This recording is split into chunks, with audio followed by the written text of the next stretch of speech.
sou Alice Nascimento, presidente do Instituto Todos os Cantos e maestra da Orquestra Filarmônica de Mulheres do Espírito Santo, FEMES, e nós acabamos de assistir uma performance das violinistas Claudine Abreu e Ellen Munique.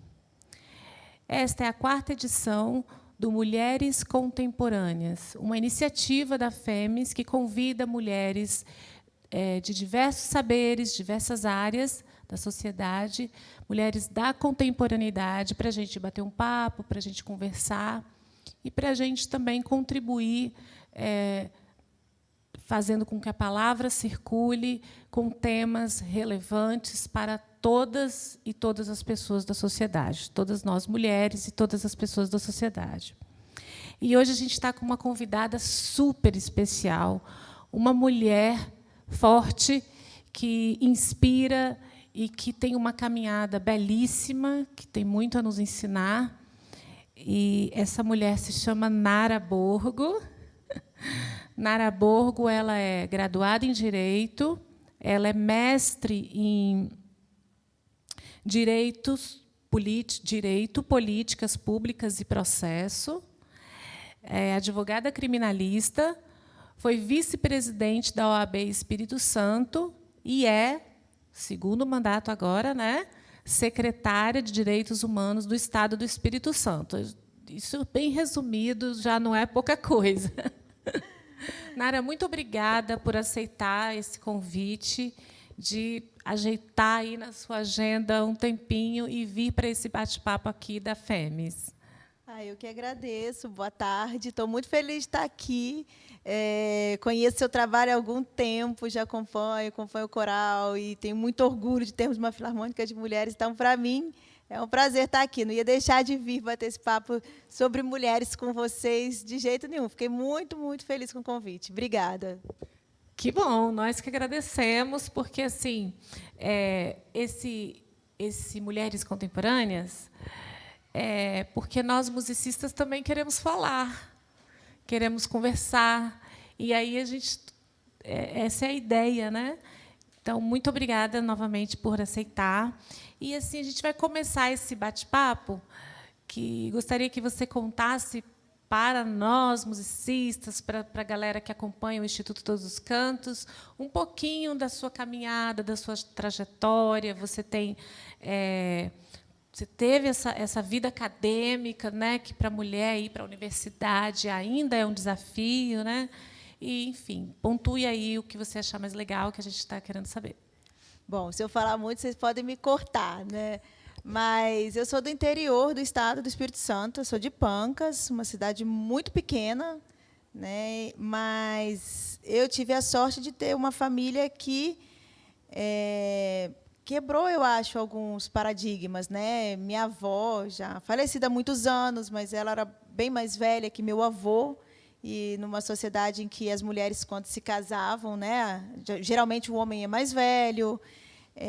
Minha mãe tinha um salário maior do que o do meu pai, então algumas dessas questões eram meio que naturais já na minha família, dessa questão da mulher, né, que chefiava a casa, ou da mulher que tinha o maior poder aquisitivo. Então, eu venho dessa família que certamente não estudou sobre machismo, sobre feminismo, sobre gênero, mas isso era vivido em casa. A gente nunca falou sobre isso em casa, mas, para mim, isso eram coisas, né, naturais, assim. E de uma família também que sempre trabalhou com voluntariado, né? Então, meu avô cuidava de uma creche com crianças carentes, crianças que tinham perdido os pais. Minha mãe trabalhava com pessoas com deficiência. Então, eu cresci nesse ambiente com esses movimentos da sociedade civil, né, trabalhando nesse sentido. Então, eu acho que isso faz parte de mim, né? E de fato, muito difícil ser mulher na academia. Então, eu acho que eu comecei a ver essas questões quando eu saí para estudar, que aí escutava: nossa, olha, a menina namorou, e ela é mais velha que o namoradinho. Eu falava: mas é errado, né? Porque na minha casa não era assim. Enfim, mas quando eu chego para a faculdade, e eu morava na rua da delegacia, minha mãe fazia trabalho na delegacia, então esse universo do sistema penitenciário sempre era algo presente, a dor, né, da família, como é que aquele preso era tratado, ao mesmo fato, a dor da vítima, e era na rua da minha casa, e eu decidi fazer direito e fui trabalhar com o sistema penitenciário, né? E por isso eu virei advogada criminalista e trabalhava. E hoje a gente tem muitas mulheres na advocacia criminalista, o que eu fico muito feliz. Mas quando eu comecei a dar aula na universidade, eu era a única mulher que dava aula de direito penal. Geralmente as pessoas falam, mas mulher dá aula de direito de família, mulher dá aula de órfãos e sucessões, sabe? Assim, eu ouvi isso dos meus amigos que davam aula e eu era a única que estava ali naquele ambiente. Eu lembro de uma palestra que eu fiz numa universidade faz uns 3 anos e uma menina veio falar comigo muito feliz, assim, nossa, eu nunca tinha visto uma... Sabia que tinha mulher que dava aula de direito de penal, ainda agora, há pouco tempo, né? Então, assim, são barreiras que a gente...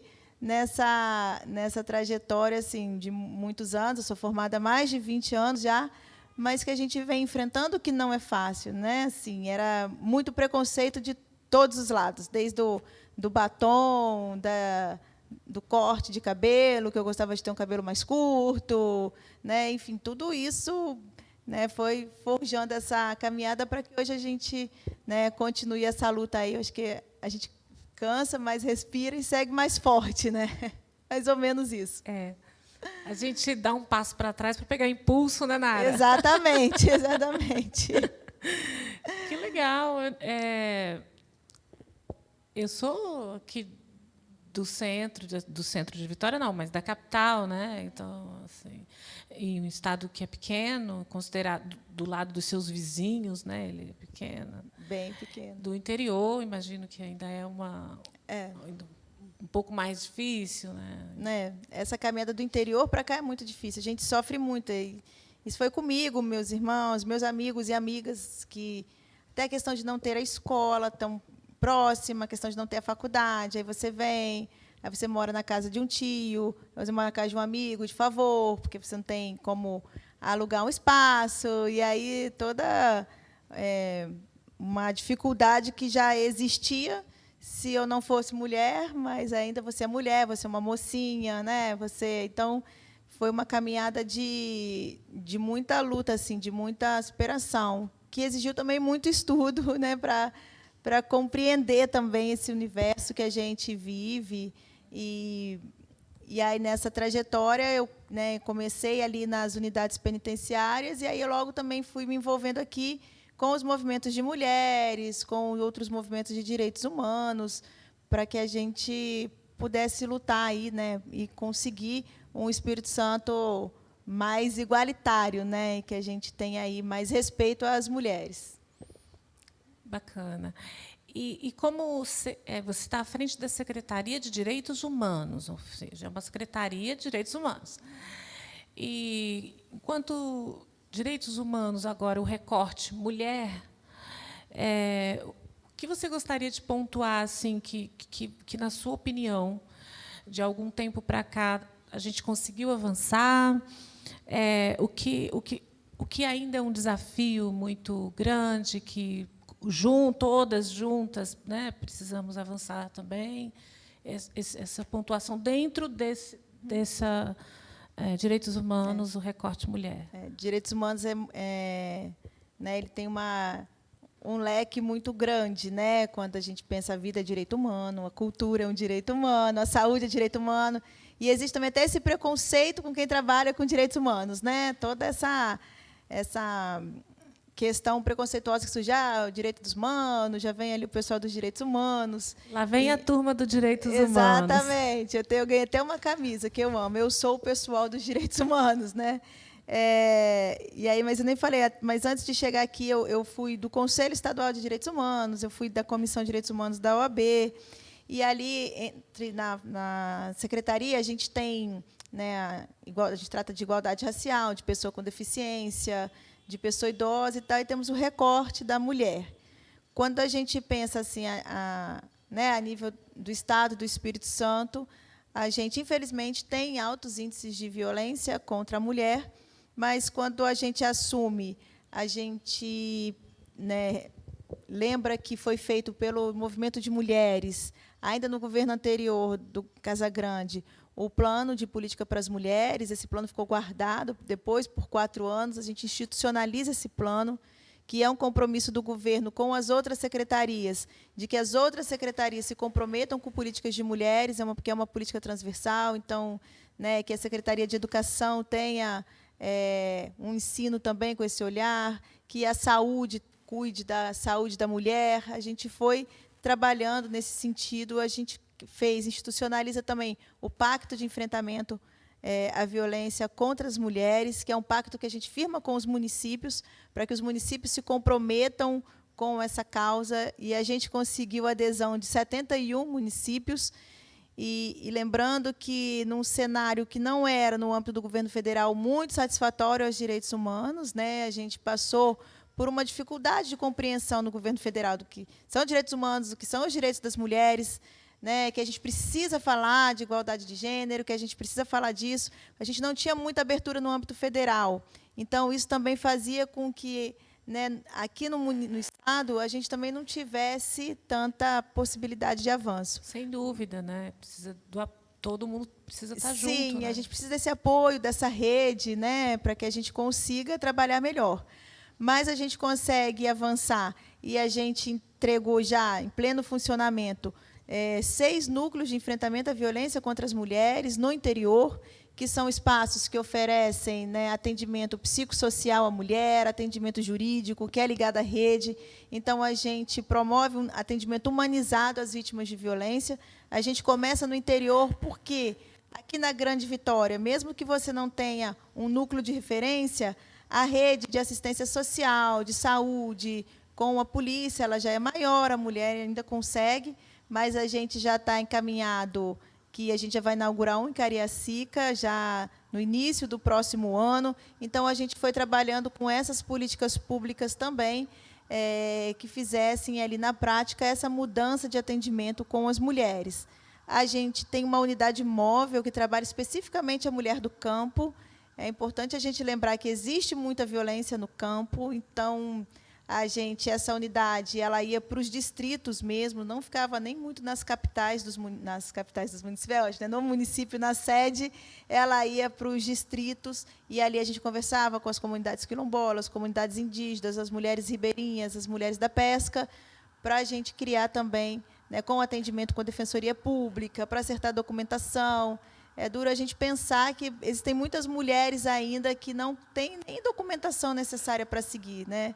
Então, a gente precisa fazer todo o enfrentamento à violência, mas também essa garantia de direitos das mulheres, que às vezes nem sabem os direitos que elas têm.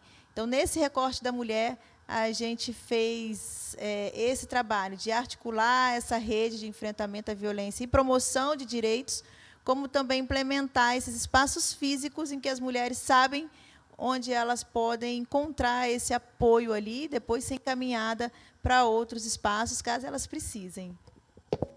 Que bacana, nem sabia disso tudo. E olha só, pessoal, o tanto de coisa que está sendo feito no Estado inteiro, né? Quando a gente cuida da mulher, a gente está cuidando da sociedade, nós estamos cuidando de todos nós. Quando a gente cuida da mulher, a gente está cuidando do homem, nós estamos cuidando da criança, do jovem, de todo mundo, né? Exatamente. Principalmente nessa sociedade nossa, em que a gente tem tanta mãe solo, né? Que a gente tem tantas dificuldades assim. A mulher, uma vez que ela é cuidada, que ela é respeitada, que ela tem os direitos dela, né? A gente tem uma sociedade melhor. Não tenho dúvida disso. E agora, assim, me veio aqui, né? Não sei. Às vezes eu me pego refletindo um pouco sobre isso, né? Como é difícil para nós mulheres falarmos sobre as violências que a gente sofre, violências físicas, porque é muito humilhante, é muito vergonhoso. Não era para ser uma vítima, não tinha que ficar se sentindo assim, né? E violências verbais, violências, todo tipo de violência. Como é difícil para nós mulheres falarmos sobre isso. E eu não estou nem chegando, tem que denunciar, mas às vezes até falar. Sim. Entre os nossos é difícil, é tão forte isso, né? É muito difícil. A violência, ela é muito complexa, né? E a violência contra a mulher, nessa sociedade que a gente vive, é muito difícil de ser enfrentada.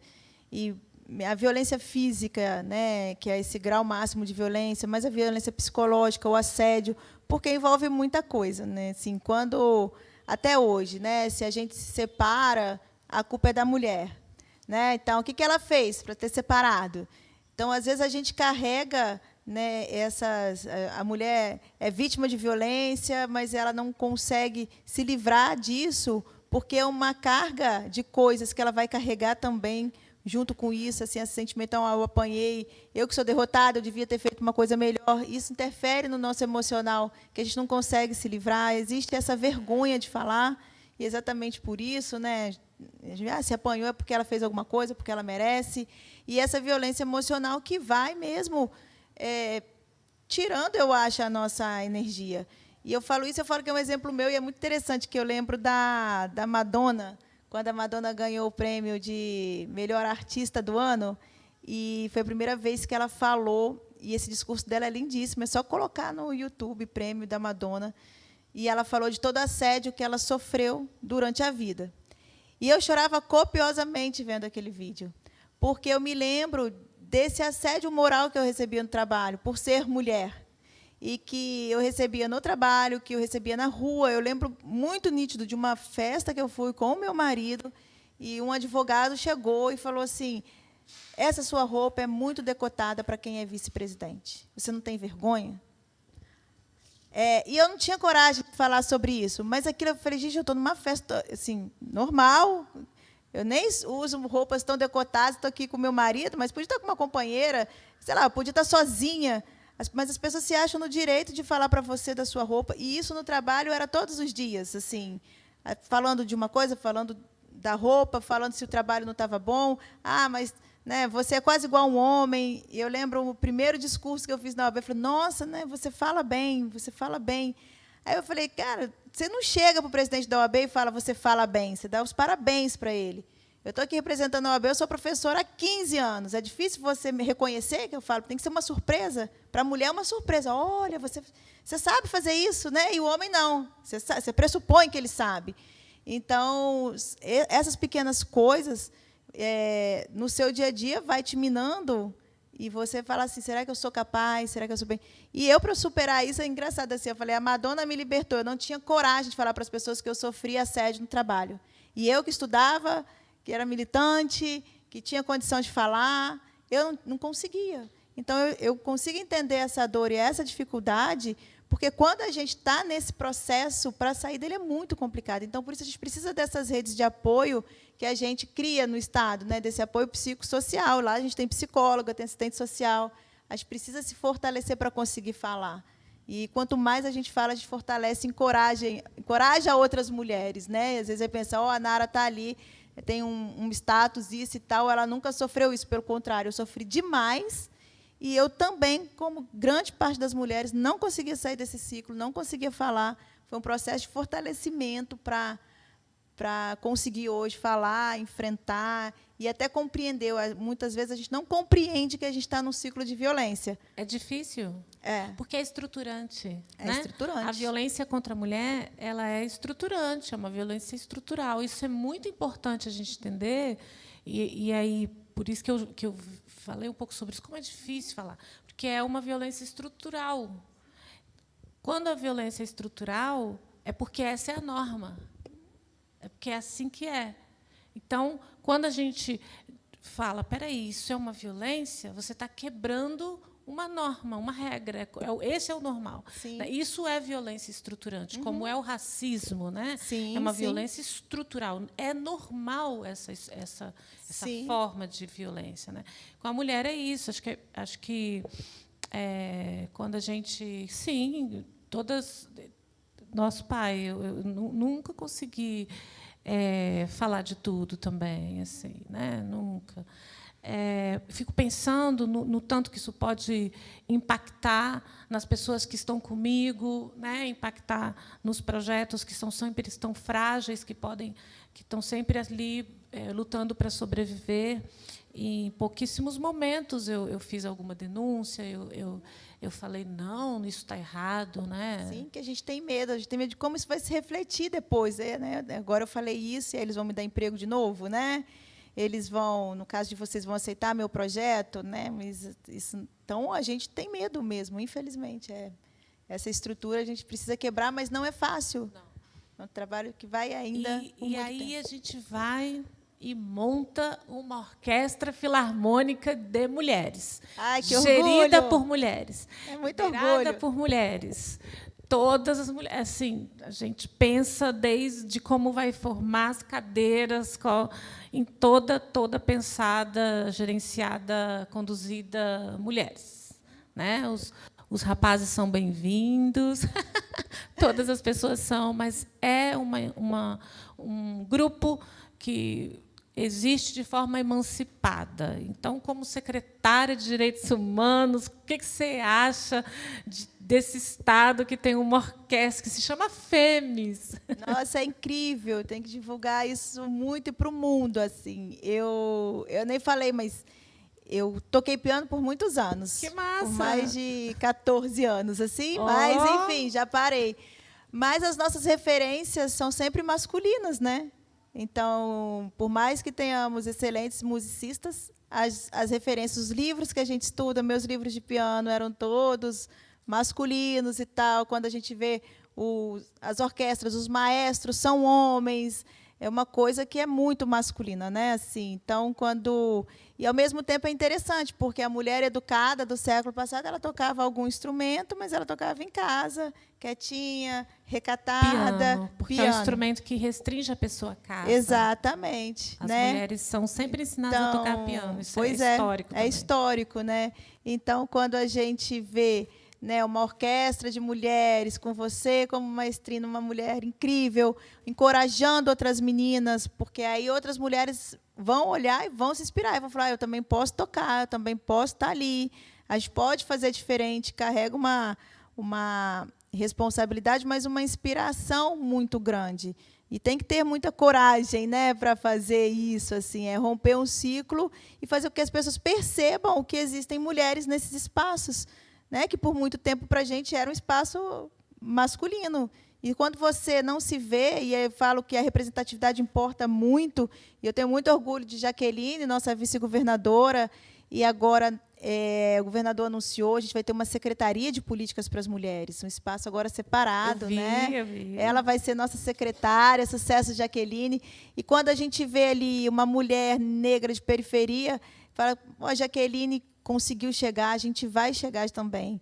Aquele espaço é para a gente também, né? Mas sim, e todas as profissões são importantes. A menina olhou e falou, eu posso estar na área criminal. Existe mulher que dá aula de direito penal, né? Então, porque por mais que a profissão de professora também fosse de mulheres, até certo ponto, para o primeiro grau, para as criancinhas, quando chega na universidade é homem. No meu recorte, que é o direito, então, quando a gente vê uma orquestra de mulheres, me dá muito orgulho, assim, enche o coração de alegria e de esperança, que a gente já avançou muito, né? A gente também fala muito das nossas dores, que é importante, do que a gente sofre, mas a gente tem que ver o tanto que a gente avançou, porque foram mulheres incríveis que lutaram, que morreram, para que a gente estivesse aqui também, né? Então, para nos encorajar a isso. Então, vocês estão fazendo história e saibam que muitas meninas, muitas mulheres se inspiram em vocês. A gente se inspira também, porque não inspira só o ramo da música, né? Inspira em mostrar que as mulheres, né, elas podem, nós podemos. Então, eu tenho muito orgulho de vocês. Obrigada. Posso te contar uma coisa que você não sabe? Pode. Até a primeira brasileira, até a primeira mulher brasileira reger uma orquestra, as mulheres que vinham de fora, convidadas para reger, da Rússia, dos Estados Unidos e tal, elas eram apresentadas como maestras. E aí vem Chiquinha Gonzaga.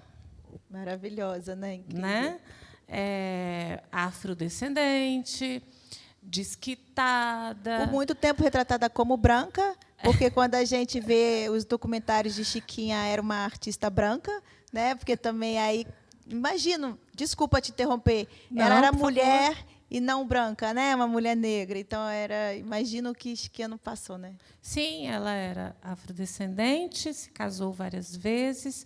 E tem mais, genial como musicista, compositora, mas ela amava também a música boêmia. Então, mais um marcador aí de preconceito, né? E quando ela consegue, muitas vezes ela compôs, organizou, e, na hora, não deixaram ela reger. Quando ela consegue reger pela primeira vez, em 1880, não lembro ao certo agora, mas é fácil descobrir, Google, as pessoas não conseguiram chamá-la de maestra e chamaram de maestrina. Daí para frente, todas as brasileiras que se aventuraram nisso passaram a ser maestrina. Mas a origem da palavra ela é pejorativa. Olha, obrigada. Não, você não sabia disso. Não sabia, não tinha ideia. Vem do italiano. Maestrina é feminino de maestrino. Maestrino é o maestro em diminutivo e um maestro que não consegue, sabe? Um maestro medíocre, um maestro que não deveria estar ali, né? Não é competente o suficiente, não tem talento suficiente. Então, é um maestrino, entende? Eu também não sabia, não. As colegas, as manas que ajudaram aí. Nossa, com incrível! pesquisas. Que bom, a gente aprende sempre. E a linguagem é muito importante. Né? Esse uso da linguagem é muito importante, para a gente não usar os termos pejorativos, para a gente aprender a se comunicar. Que bom, amei isso.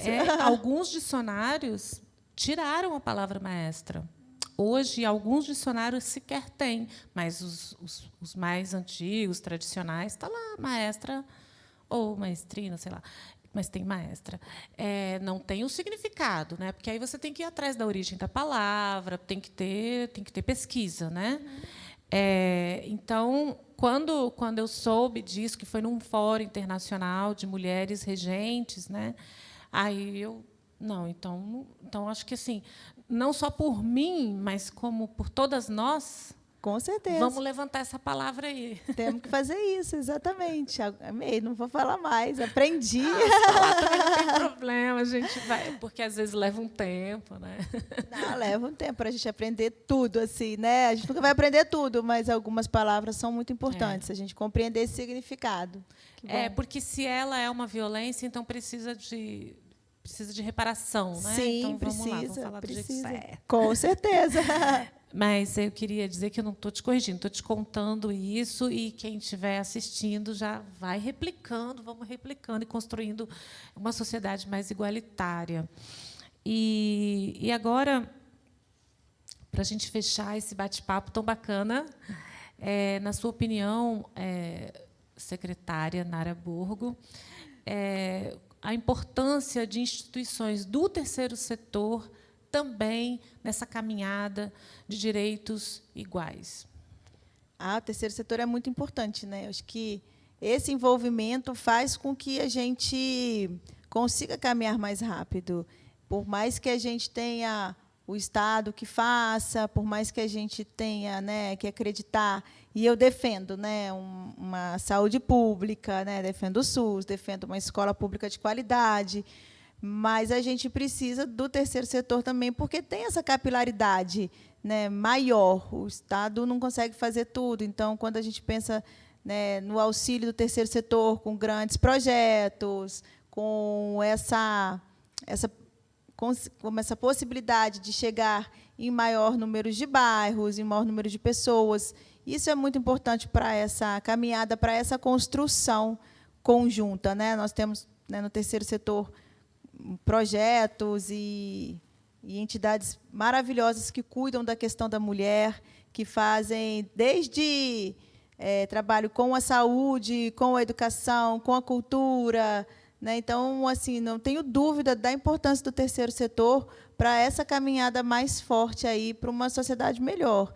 A gente tem, né, até um prêmio nosso de direitos humanos que premia essas grandes grandes projetos ou os melhores projetos. A gente fala grande, pensa que é algo também muito grande, né? Mas grande no resultado impacto, final, né? no impacto.